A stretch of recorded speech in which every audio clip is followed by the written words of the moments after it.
Hi there.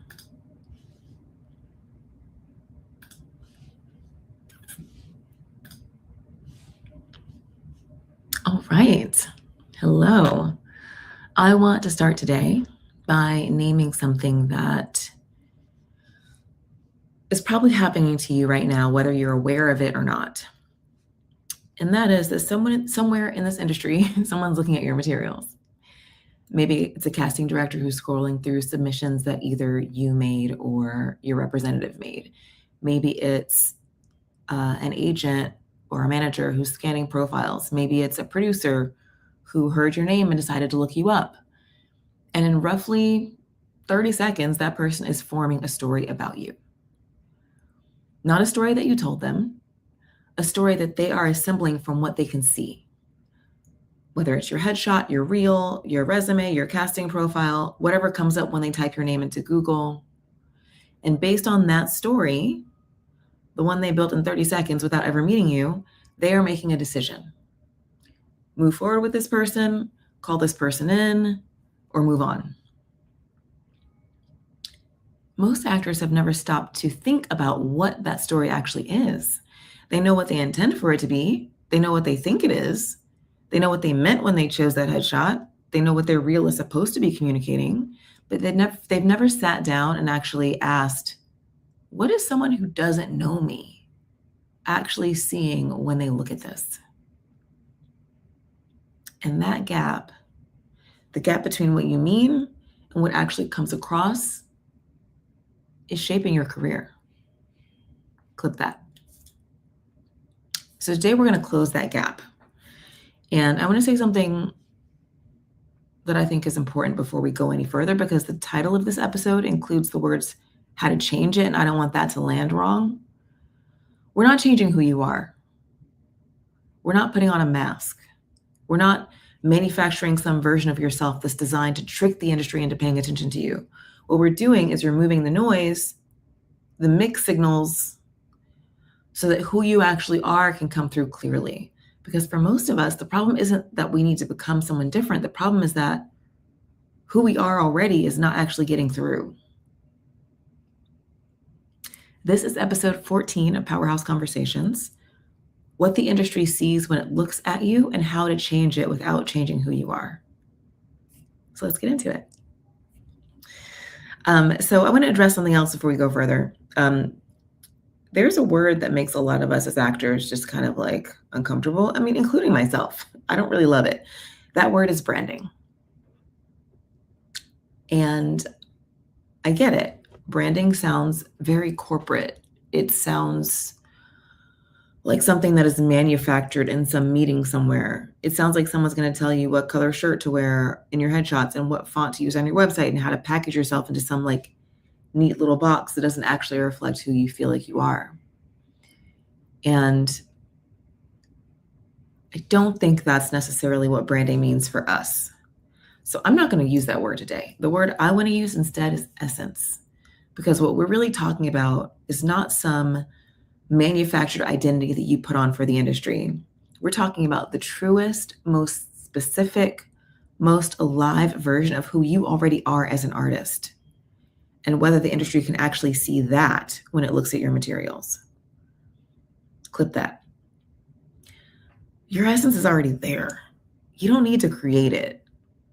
You don't need to invent it. You don't need to, sit down and workshop it. You've been developing it your entire life because it's who you are through every experience you've had, every obstacle you've encountered, the career that you had before this, every, decision you've made, every story that's moved you, the stories that you want to tell now. The work today is not about building something new. It's about revealing what's already there and making sure that that signal, I guess I would call it, is clear enough and that the industry can actually receive it. That's a very different conversation than branding, and I think it's the one that most of us actually need. So here's something I want you to sit with for a moment. You already have a story. You didn't write it on purpose, perhaps. You didn't sit down and craft it deliberately, but it exists. People in the industry who are aware of you have already formed an impression of you based on every interaction, every submission, every headshot, every reel clip, every casting profile, every social media post. All of that has been unconsciously assembled by the people who've encountered you. And that has formed a story in their minds about who you are and where you belong. That's just the way humans work. Some of you have a clear story. The industry knows exactly what to do with you. When your name comes up, people can place you. They know what kinds of roles to think of you for. They have like a very specific mental file for you. And some of you have a blurry story. People have seen you, but they can't quite place you. You feel familiar, but not like super specific. You're talented, but kind of hard to categorize. And in an industry that runs on really quick decisions and clear categories, being hard to categorize is not great. And then some of you have no story at all. Nobody in the industry has really formed an opinion of you, an impression of you, because there isn't enough information out there for them to form one from. So you're kind of invisible, and it's not because you're not good at all, but just because there's nothing for them to like go off of. There's nothing for them to read. So whatever category you're in right now, I want you to understand something. That story was not inevitable. It's the result of choices, some of which you made without realizing they were choices. Which headshot to lead with, what clips to put on your reel, what to say in your bio, what to post on socials. Every one of those small decisions sends a signal. And the sum of those signals is the story that we are currently telling about you. And the good news is that if the story was built by a series of choices, it can be rebuilt by a different series of choices or a more conscious series of choices. You're not stuck with the accidental version of what's out there, but you have to know what it is before you can change it. Clip that. So the first question of today is not, what story do I want to tell? It's, what story is currently being told about me without my input? Because those are almost never the same thing. And the distance between them is where most of the frustration will come up. So I want to walk you through the three kinds of layers that people in the industry are reading when they encounter you. Think of these as like 3 chapters of a story that you're telling. And what we're looking for is whether all 3 chapters are telling the same story, or whether they're contradicting each other, or whether they're incomplete. What's going on? So the first layer is your photos. Sometimes this is the only layer that gets looked at, your headshots. And I'm going to say something that's somehow both obvious and also not obvious to a lot of actors. Your headshot is doing more work than any other single piece of your marketing, because when casting directors are looking at submissions, that's the first thing they see.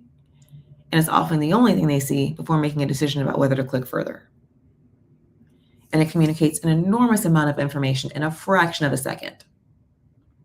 Not just what you look like, but it also is communicating energy. It communicates confidence or hesitation. It communicates what kinds of stories you belong in, what kinds of worlds you belong in. It communicates whether you are a character actor, a lead, whether you live in drama, comedy, whether you're contemporary or period, whether you feel accessible or guarded. All of that in a photo before anyone has ever seen you act or heard your voice. Now, here are the mistakes that I see most often. First mistake is that the headshots are gorgeous, a beautiful photo, but energetically just blank. The lighting is gorgeous. The resolution is perfect. The retouching is flawless. And there's just no life behind the eyes. There's nothing there. No specificity, no story. It looks like a really nice photo of a really attractive person. And casting directors scroll right past that all day long. Second mistake is that the headshots are telling a different story than the one you want to be in. And this can cost us a lot of time as actors. You want to be seen for grounded prestige drama, but your headshot is bright and bubbly and reads as commercial comedy. So the photo could be good, but it's just not telling your story. And then the third mistake is having so many headshots on your profile that tell different stories. I'll see actors with like 8 looks on their casting profile, and every single one of them positions them differently. It's confusing. Are you the tough cop or the warm mom or the corporate exec or the free spirit? Clarity is going to beat range when we're first seeking to break in to the industry. And I'm not saying that if you decide you're the tough cop, like every role, every headshot needs to be you in uniform or whatever, but being a cop, please don't do that. What I'm saying is that we really want to make it very clear what your essence is in your couple to few photos that are on there. I actually learned this back in the day. My friends, Blair and Brian, who work at Casting About, which is a breakdown services company, talked to a ton of casting directors as they were getting feedback on the site and kind of new developments. And casting directors were like, yeah, when we see a profile with like 20 headshots on it, we know that that actor has no idea who they are and what they're doing. So 2 is enough, like 3 is great, max. But we really want to narrow it down and be really clear and specific. So here's what I want you to do. Pull up your primary headshot, the one that leads on your profiles, and ask yourself 3 questions. 1, if I knew nothing about this person, what would this photo tell me about who they are? What does it actually communicate to a stranger? 2, does the energy in this photo match the energy of the roles that I want to be booked for? And 3, could someone look at this photo and place me in a specific show that's currently on the air? Clip that. So the first layer is photos. Layer number 2 is your footage. So that's your reel, right? Your performance footage. And this is where the story either gets confirmed or starts to fall apart. Because here's what happens. A casting director looks at your headshot, forms an initial impression, then they click on your reel to see if that impression is going to hold. And what they see in the footage, if what they see in the footage matches what the headshot promised, they feel confident, right? They can see you in the role. They know what they're getting. But if the footage tells a totally different story, then something is just a little off, right? There's a disconnect. And the casting director doesn't have time to just sit there and figure out which version is the real her, right? They just move on because they've got hundreds more submissions to get through. And the actors whose materials are coherent are going to take up much less mental energy. So the most common mistake I see here is actors leading with footage that doesn't represent where they are now. It represents where they were 3 years ago, or it shows them in a scene with a famous actor because they want to show that, but they're not actually acting in it. Or it represents,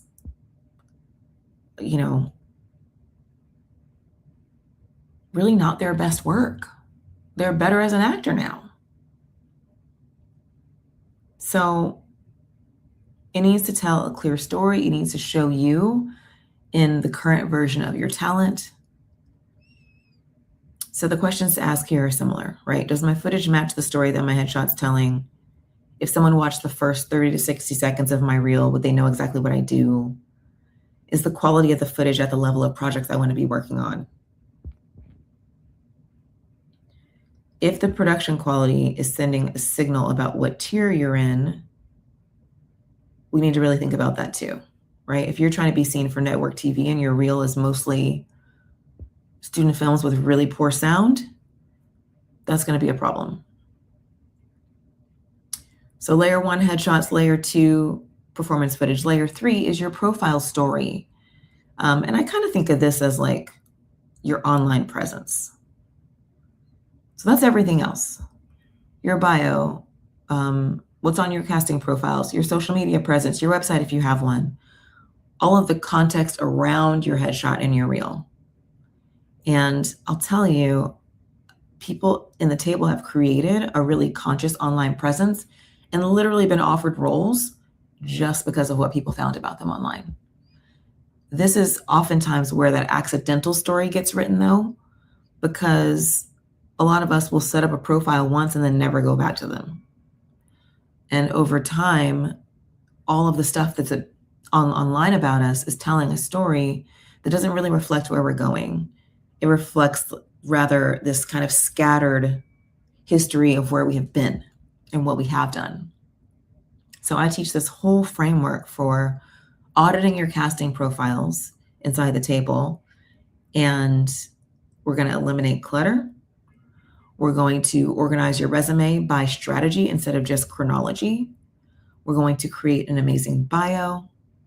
We're going to make sure that your relevant skills are on there, right? It should really function like a one-page business case for why you belong in the specific roles that you're pursuing, right? It's a curated argument for who you are and where you're going. And actors who treat it that way get called in more than the actors who just willy-nilly list everything they've ever been in and hope for the best.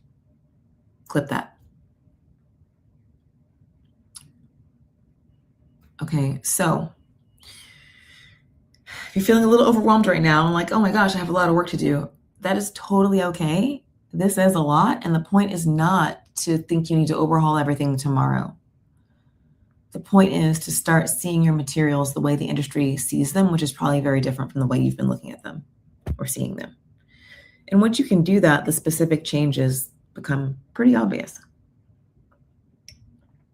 So I want to shift gears for a minute, because everything that we've talked about so far has been tactical: photos, footage, profiles, and all of that matters. But if that's all this conversation is, to me, that's going to feel hollow. It's going to feel like I'm telling you to package yourself, and that is not what this is about, or not all that this is about. So I want to talk about the big thing underneath the tactics, the thing that makes the strategy actually work. Inside my community, one of the first things we work on is something called your artistic mission. And it's different from goals. Goals are things like, I want to book a top of show guest star, or I want to sign with an agent at a specific tier. Those are outcomes. Your artistic mission is deeper than that. It's the reason you're here.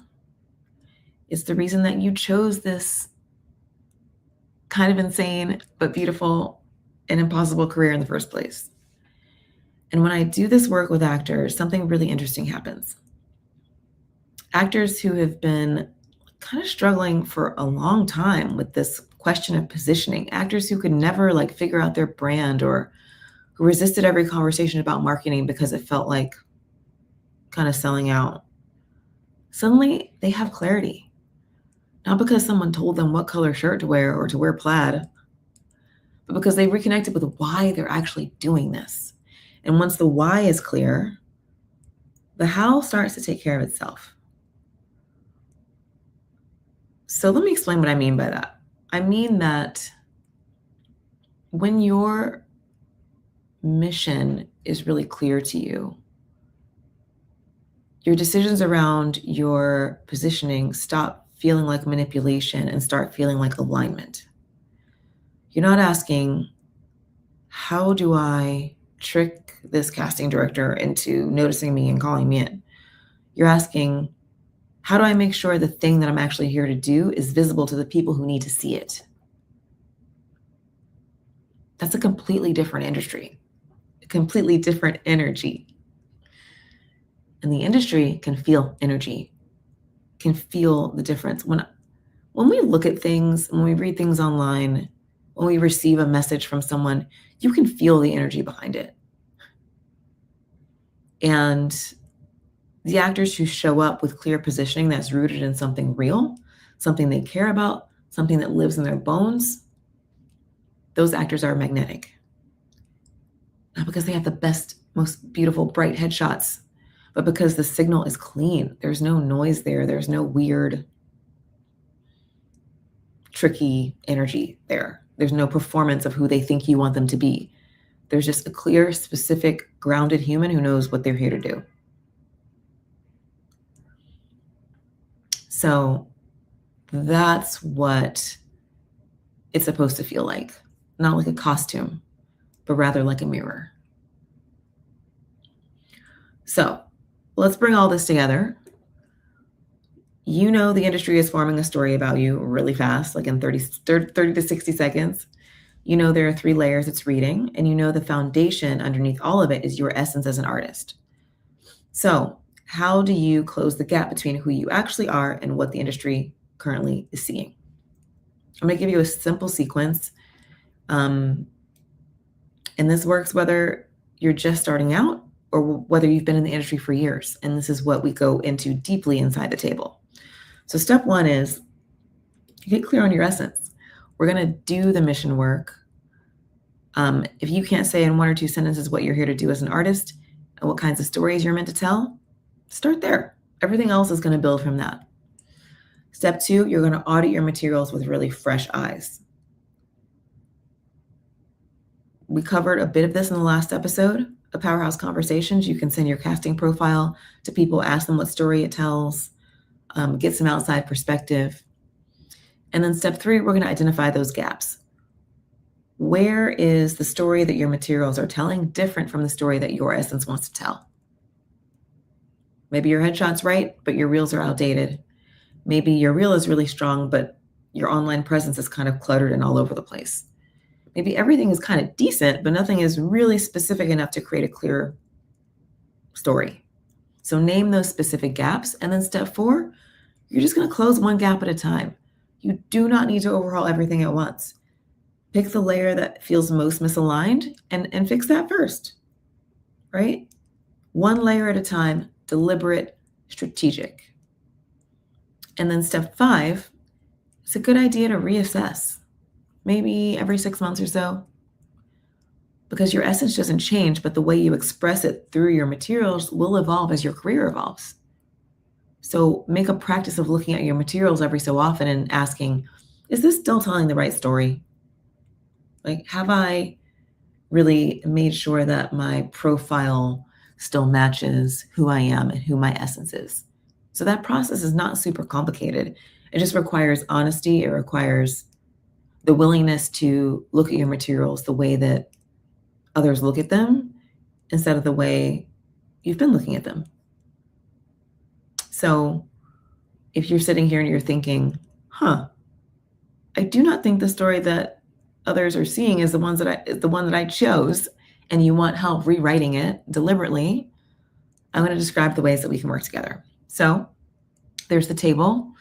The table is my year-long coaching community for actors who are ready to get clear on their essence and build a career around it. So inside, we do the artistic mission work. We audit casting profiles together with specific structured feedback. We build monthly marketing plans that are aligned with who you are. And we do it in community with accountability, co-working sessions, coaching. So you're not doing the work alone and you're not figuring it out alone. So this is where we fix that. And then there's Agent Alchemy. Agent Alchemy is my 44-day program for actors who are ready to find representation that actually sees them. The whole system is built on the idea that you need a rep who understands your essence and knows how to pitch it, not just anyone who will say yes to you. So if representation is the specific piece that needs to move, this gives you a clear path. And both of those are going to be linked in the description on YouTube. So take a look when you're ready. I'm going to open it up to questions. I saw Treat Cave. Hi, Justin. Justin says, sound advice, same is true in audio as well. Yes, totally. Whatever medium you're working in, this advice is going to hold. Thank you for pointing that out. Very true. Taking a look at Facebook as well. If you are watching the replay of this and not watching it live, please comment and ask your question. I'll be sure to come back and answer. But here's what I want you to take with you today. Others are already telling a story about you. That's happening whether you participate in it or not. Every headshot, every clip from your reel, every line of your bio, all of that is a signal. And right now, most of those signals were sent by accident without you ever stopping to ask what they're actually communicating. Here's what I really want you to hear. Changing those signals does not mean changing who you are. It means the opposite. It means getting so clear on who you are, on your essence as an artist, that every piece of your materials reflects it. Cleanly, specifically, out noise. Positioning is not a mask you put on. It's the noise you take off. Clip that. And the actors I've watched make the biggest shifts are not the ones who become someone different or try to, because that never works. But they're the ones who finally let the industry see who they've been all along. So this week, just do one thing. Pull up your headshot. Look at it like a stranger. Not like the person who planned the photo shoot, but like a casting director who has 30 seconds to look at this before they scroll on to other submissions, and ask yourself, what is this photo actually saying?